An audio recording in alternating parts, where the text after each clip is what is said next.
Perdão, um pequeno problema técnico. E você, Bruno, não se apressa em colocar Judas no inferno? Judas foi salvo, está no céu, na glória, junto com o Senhor. Olha, se eu chegar lá e encontrá-lo, para mim não será nenhuma surpresa, tá?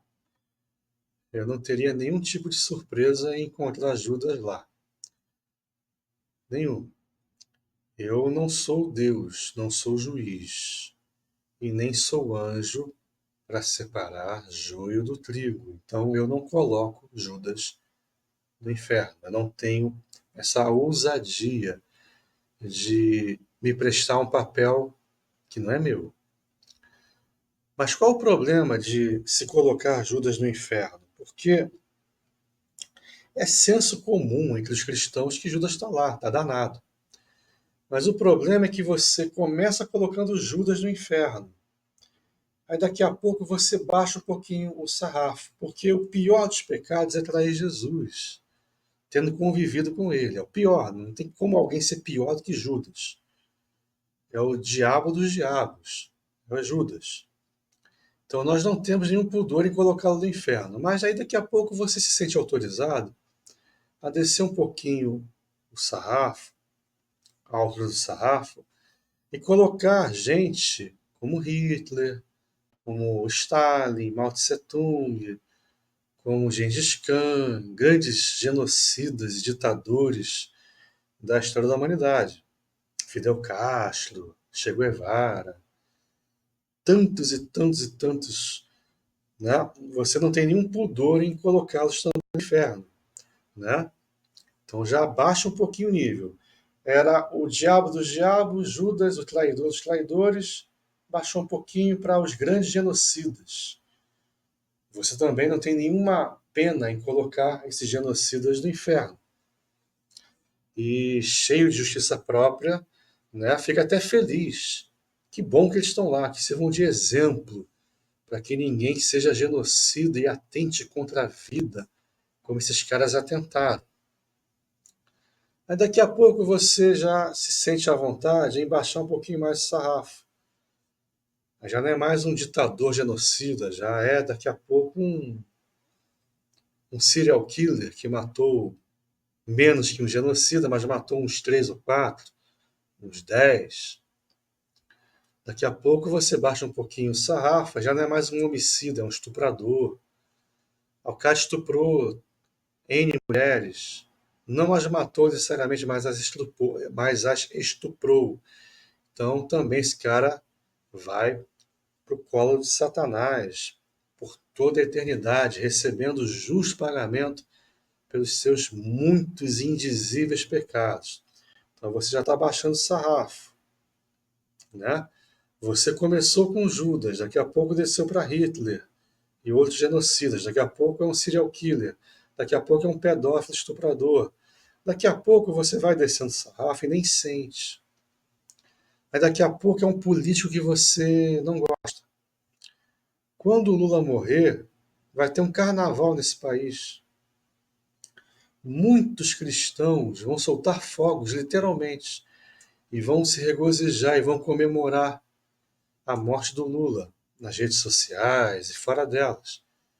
Vai ter festa, vai ser tipo uma final de Copa do Mundo Brasil campeão. Vai ter gente na rua comemorando a morte do Lula. Gente da família tradicional, gente de bem, cristã, da família tradicional aí, do pessoal que, que é de Deus, né? E a mesma coisa quando o Bolsonaro morrer. Vai ter carnaval também fora de época. E aí vai depender quem morrer primeiro, né?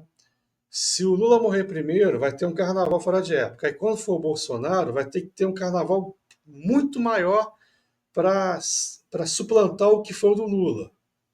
Aí já não vai ser mais a família tradicional brasileira, os cristãos que vão fazer o carnaval. Vai ser a gente do bem, da tolerância, a galerinha do amor, da bandeirinha colorida, a galerinha da inclusão, a galerinha da diversidade, né, do amor, enfim, da democracia, aquela galerinha que defende a democracia, aquela coisa toda, enfim, né? Então, daqui a pouco você já baixa o sarrafo, político do qual você não gosta, no qual você não vota, que você vai se apressar a mandar para o inferno quando for embora. Aí daqui a pouco você baixa mais o sarrafo.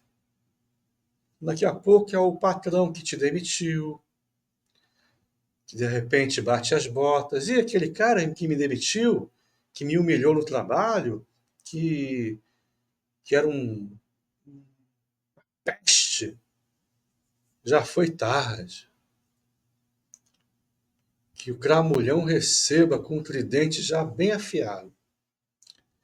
Aí daqui a pouco já não é mais Hitler, já não é mais Judas, já não é mais Hitler, já não é mais o, o Lula ou o Bolsonaro. Daqui a pouco é o teu vizinho que, por alguma razão, fez algo de que você não gosta ou não gostou.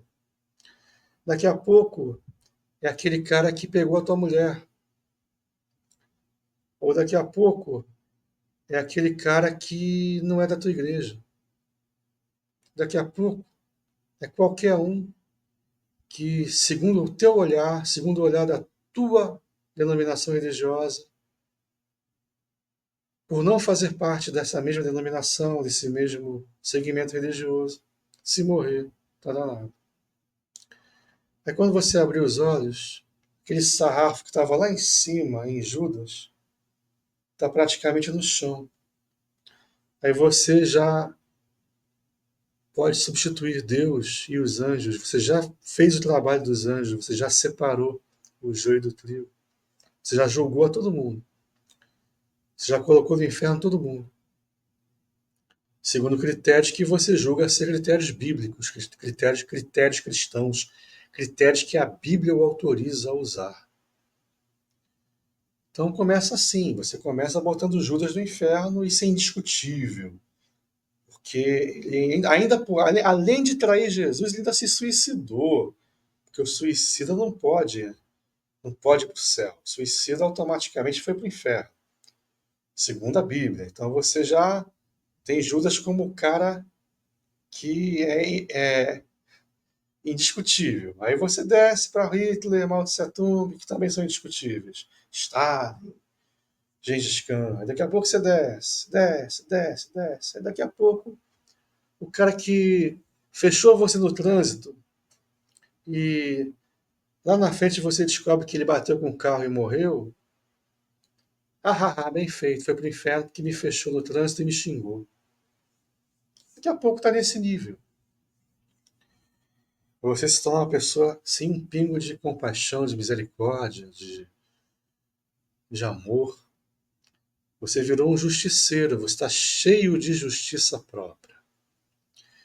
E a palavra diz que, o Senhor diz que se a nossa justiça não exceder em muito a dos escribas e dos fariseus, nós não herdaremos o reino. Então tome cuidado, você que se considera filho do reino, que você tem lugar cativo no céu porque aceitou Jesus como Salvador, levantou a mão numa igreja evangélica, ou católica, foi batizado na igreja católica, crismou, fez primeira comunhão, está lá até hoje, não falta uma missa, está lá nas novenas do Frei Galvão no meio, né? Enfim, não perde uma vigília na igreja evangélica, só consome música gospel e as novelas bíblicas da Record. Enfim, você é o cara que está salvo, né? Fora isso, você já se apressa a condenar todo mundo. Toma cuidado, porque os filhos do reino, aqueles que se consideram, né, filhos do reino, serão precedidas por meretrizes, por publicanos, pecadores, por gente que virá do Oriente, do Ocidente, do Norte, do Sul, de toda a tribo, língua e nação, que muitas vezes sequer ouviu falar de Jesus, mas de alguma forma ou de outra a luz chegou até eles porque o vento do Espírito sopra onde quer, não é isso? A mensagem não chegou de forma institucionalizada, mas o vento deu o jeito dele e chegou lá. A igreja, a instituição não chegou, mas o vento chegou, né? Enfim, como Malaquias diz, né, no capítulo 1, que grande é o nome do Senhor entre os gentios, naquela época, antes de Jesus, antes de Igreja Católica Apostólica Romana, antes de Reforma Protestante, antes de evangelizações. Então, no mundo antigo ainda, grande era o nome de Deus entre os gentios, e o nome do Senhor era adorado em toda a terra se levantava cultos, incenso, adoração ao nome do Senhor, sem a informação ter chegado, mas o vento soprou lá e de alguma forma a pessoa recebeu alguma informação, alguma luz, mesmo sem o discernimento dela.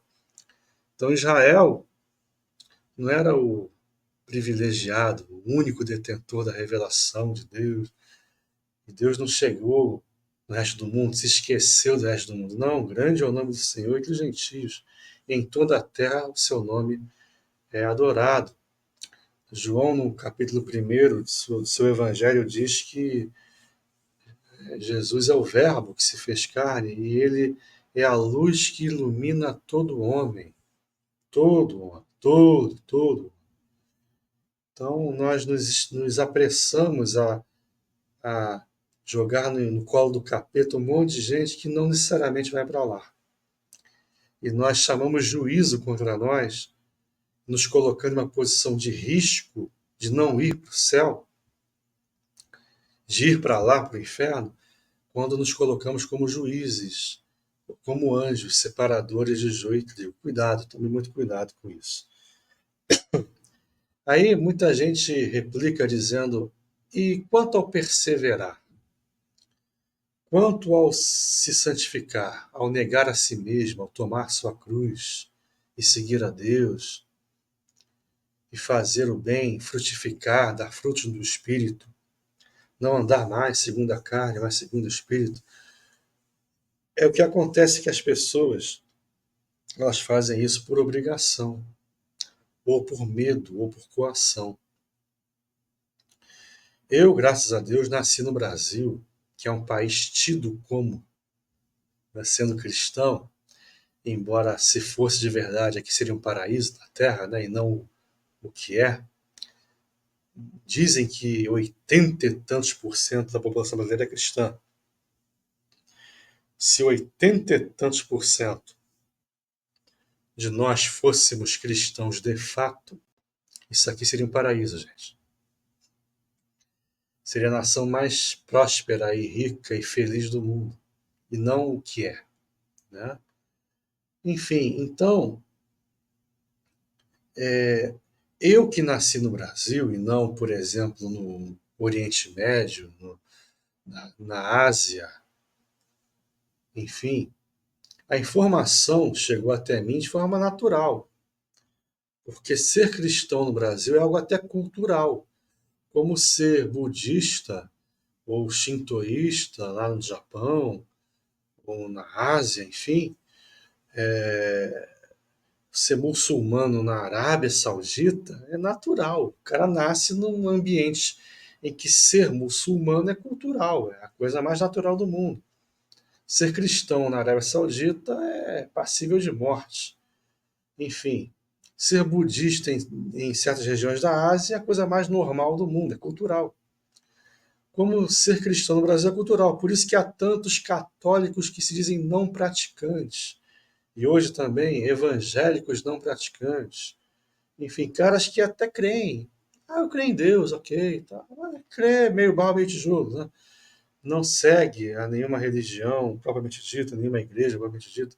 Diz que é cristão de boca, porque a família é, os avós foram ou são, há uma tradição familiar ali de se o cara ser católico. Então o cara até foi batizado na igreja católica, eu fui batizado na igreja católica. Enfim, o cara até fez primeira comunhão, aquela coisa toda, mas depois cresceu e não quis seguir. Mas até tem uma crença, até tem, não, eu creio em Deus, tal, Jesus, Maria, aquela coisa toda. Mas não segue de forma sistemática. E aí você vê, muitas vezes o cara que segue o faz por medo de perder a salvação, porque a doutrina da igreja assim exige, porque o catecismo a magistério da igreja assim exige, enfim. Mas eu, voltando, para não perder o foco, eu que tive acesso à informação, até por ter nascido em um país em que a informação chega de forma muito fácil, você liga a televisão, a qualquer instante tem um pregador lá com a Bíblia aberta falando um monte de coisa. Se aquilo é evangelho ou não, é o departamento. Mas que ele está falando alguma coisa referente a Deus, ele está. Né? Você tem rádios que tocam músicas cristãs o dia inteiro. Você vê até na Globo, no Estrelas da Casa, havia uma cantora de gospel.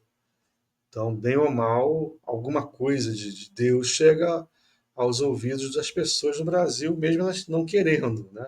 Enfim, já não acontece em países do mundo árabe, por exemplo, né? No mundo chinês, por exemplo.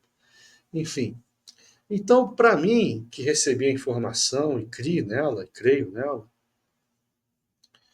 ser perseverante, negar a mim mesmo, me santificar a cada dia, eu faço por gratidão, não por coação, não por medo de perder a salvação. É o mínimo que no meu coração eu posso fazer em gratidão àquele que se deu por mim, aquele que se fez maldição em meu lugar, aquele que se fez pecado em meu lugar, aquele que morreu numa cruz por mim, que rasgou o escrito de dívida que havia contra mim. Então, por gratidão, eu vou segui-lo. E segui-lo significa negar a mim mesmo? Significa, então, que eu me negue, que eu faça o que às vezes eu não tenho a vontade de fazer, ou deixe de fazer o que eu tenho a vontade de fazer, mas não por medo de Deus, medo de ir para o inferno. Não, isso já passou. Eu já passei da morte para a vida, eu já estou assentado com Cristo nas regiões celestiais. Eu já passei dessa fase de ter medo de não ser salvo, de ir para o inferno. Eu sei em quem tenho crido. Eu sei que o meu Redentor vive. E se eu pecar, eu constituo Deus como meu advogado contra Deus, como Jó assim procedeu, e como João assim nos ensina em sua primeira epístola. Né? Então é por aí, eu nego a mim mesmo por gratidão, não é por obrigação. Ah, porque está na Bíblia que você tem que fazer isso assim, assim, assado. Se esse assim, assim, assado for coerente com o que Jesus ensinou, eu faço com o maior prazer do mundo, por gratidão, não por imposição religiosa. É que as pessoas fazem tudo em nome de Deus por imposição, por medo, por coação, e não por gratidão, por amor. Por isso que o dízimo é tão. As pessoas dão o dízimo por medo do inferno, não é por gratidão. Contribuir em uma obra que seja sã, sadia, saudável, que faça bem às pessoas e que traga salvação, luz e ensino e acolhimento às pessoas, é o que eu faço com o maior prazer, com gratidão, não é porque se eu não fizer eu vou para o inferno. Não. Nada no Evangelho é coação, gente. Nada no Evangelho é por obrigação, é tudo por graça, por gratidão, por amor. De graça eu recebi, de graça eu dou. É simples assim, gente. As pessoas, elas dizem que são libertas, mas não são. Porque elas saem de um abismo e vão para outro. Elas saem de um cativeiro do mundo, das garras de Satanás, das garras da bebida, da prostituição, das drogas, do alcoolismo. Saem dessa cadeia e vão para outra, que talvez seja pior, porque Jesus mesmo disse que às vezes o cara dá uma volta tão grande que faz um prosélito duas vezes mais filho do inferno. O cara se converte para se piorar. Como vocês conhecem certamente pessoas que se tornaram piores após se converterem supostamente. A pessoa era gente boa, foi para a igreja, virou um cara insuportável, um cara piorado, um cara que que é rápido em apontar dedo, em julgar. O cara se tornou uma pessoa intragável em nome de Deus. O cara se tornou 2 vezes mais filho do inferno. Era melhor se tivesse ficado onde estava, né? Enfim, é quando uma suposta conversão faz mal. Tiago, João viram a glória da transfiguração de Jesus e, num primeiro momento, pioraram. Vocês lembram? Lucas 9, né? Em diante. Tiago e João, Pedro, foram testemunhas, né, de algo absurdamente indizível, sobrenatural. Aí, depois daquilo ali, não passa muito tempo, o Tiago e o João estão pedindo autorização para Deus para fazer cair fogo do céu em cima de samaritano, porque eles não queriam receber a Jesus. Então você vê, o cara viu a glória de Deus de um jeito indizível, indiscernível, que não dá nem para mensurar, nem para imaginar o que eles testemunharam. E isso piorou os caras. Os caras pioraram. Num primeiro, depois não, lógico, mas num primeiro momento eles pioraram. Depois a coisa foi, né, evoluindo na mente deles e na consciência deles, eles melhoraram. Mas uma reação imediata a essa experiência da transfiguração de Jesus, eles pioraram como pessoas. Enfim, isso é interessante, é uma mensagem interessante que a gente poderia um dia trazer para a gente refletir. Quando a glória de Deus nos piora. Complicado, isso acontece, isso faz parte do jogo. Enfim, então, é isso. Eu tento não me piorar, tento melhorar dia após dia por gratidão, né, por coação. Porque eu sei de onde o Senhor me tirou. Eu sei o que era reservado para mim como a única coisa que eu podia dizer que era minha, que era a perdição eterna. Eu sei de onde eu fui tirado, então eu tenho que viver em gratidão, em gratidão, em gratidão, todos os dias da minha vida, não por eu ser um medroso. Salvação, gente, não é o jogo do tigrinho. Tire isso da sua mente. Salvação não é o jogo do tigrinho. Que você hoje ganhou e amanhã perdeu, e que você perde mais do que ganha, né? Você muitas vezes pensa, eu pensava assim, tá? Eu pensava assim. Parábola das 10 virgens, você deve ser como as 5 virgens prudentes, porque não sabeis nem o dia nem a hora em que o Filho do Homem há de vir. Então, por exemplo, Botafogo e Penharol, semifinal da Libertadores. O Botafogo não vai para a semifinal há 50 anos. Então eu vou assistir a semifinal. Aí na hora da semifinal Jesus volta. Eu vou ficar porque não importa nada que tenha acontecido o resto da vida inteira.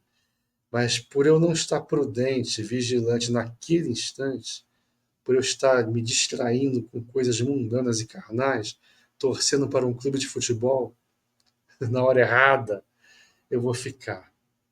E os santos que perseveram até o fim vão subir.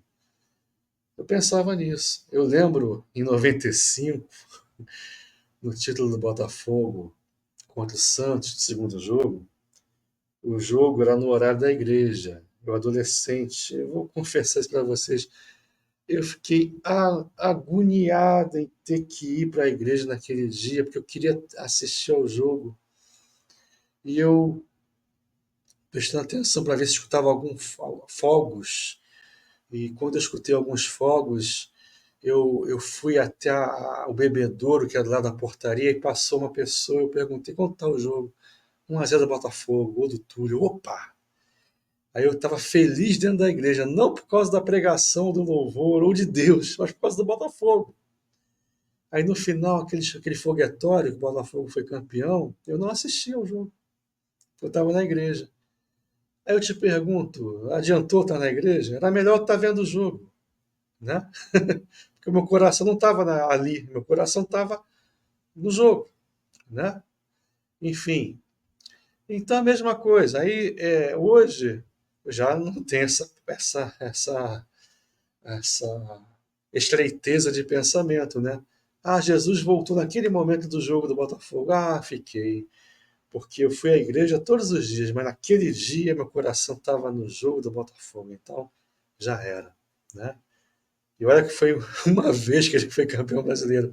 Imagine se fosse o Palmeiras campeão quase todo ano, várias vezes campeão, várias finais para se assistir, né?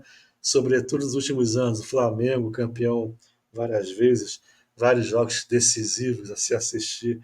Não, porque eu tenho que buscar primeiro o reino de Deus e sua justiça. Enfim, não, como onde já se viu deixar de assistir a final da Libertadores para ir à igreja, lugar aonde eu vou 3, 4 vezes por semana, né? Não, hoje não, eu posso deixar de ir para assistir ao jogo. Não, não tem que ir porque senão eu vou estar de forma colocando em risco na loteria celestial, né, no jogo do Tigrinho Celestial, a minha salvação. Se perseverar é isso, se ser salvo é isso, salvação é isso, então é um Jesus muito frágil de vocês, né? Que morreu uma morte horrível, morte de cruz, para supostamente salvar alguém, mas só se esse alguém for praticamente um monge, separado ali no monastério, vivendo uma vida piedosa ali, aquela coisa toda. Enfim, né? Esse cara desviar o olhar um segundo e nesse segundo Jesus voltar, pronto, o cara tá danado. Não adiantou nada, o cara tá danado. Eu pensava assim, graças a Deus não penso mais. E cuidado com, mais uma vez, com esse sarrafo que a gente vai diminuindo, né? A gente começa jogando Judas do inferno, daqui a pouco quem não é da nossa denominação religiosa tá danado, né? Eu era assim. Eu comecei quando me converti pensando que o único salvo é o cristão. Eu até abri o leque para o católico. Ousava abrir o leque para o católico. Não demorou muito, eu fui convencido de que o católico está danado, porque ele adora imagens, adora Maria, aquela coisa toda, enfim, então o católico está danado. Então já não é mais o cristão que vai para o céu, é o protestante que vai para o céu. Aí não demora muito, você já começa a ter a seguinte opinião: não, peraí, os não pentecostais vão tão danados, porque eles não creem na inteireza da revelação de Deus. Eles não aceitam o batismo com o Espírito Santo e com fogo. Eles não aceitam o dom de línguas, de milagres, de cura, visões, revelações. Então, os irmãos da Batista são muito moderninhos. Eles andam de bermuda, eles jogam bola, andam com camisa de clube de futebol. No meu tempo era assim, né? Era assim, exatamente assim, lá na Assembleia de Deus. Então, o batista, o metodista, o luterano, o não pentecostal está danado. Ainda bem que surgiu a Batista renovada. Opa, agora tem uma segregação ali, o cara que é renovado, ele está dentro. O que ficou na Batista tradicional está fora. Eu pensava assim. Aí vai evoluindo, o sarrafo vai cada vez baixando mais.